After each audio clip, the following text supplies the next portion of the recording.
محکم کیسے ہو زندگانی، کس طرح خودی ہو لازمانی۔ آدم کو ثبات کی طلب ہے، دستور حیات کی طلب ہے۔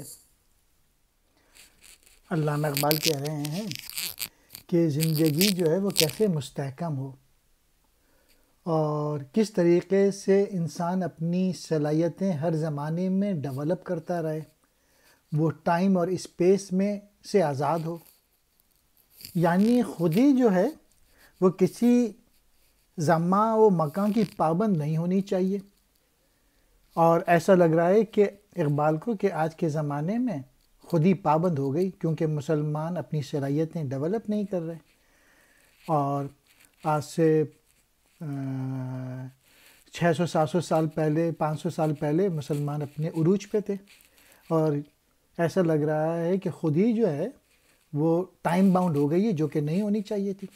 ہر زمانے میں مسلمانوں کو ترقی کرنا چاہیے تھا، اور وہ کیسے کر سکتے ہیں؟ اپنی صلاحیتوں کو بڑھا کر۔ انسان کی کیا خواہشات ہیں؟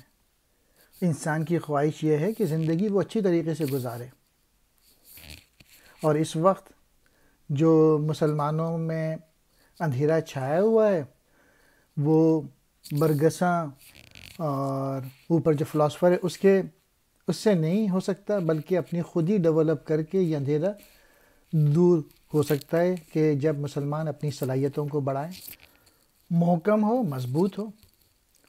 زندگانی، زندگی گزارنے کا عمل، لازمانی، وقت کی قید سے آزاد، آدم انسان کو کہتے ہیں، ثبات، برقرار رہنا، طلب، خواہش کو، دستور حیات، زندگی کا سلیقہ۔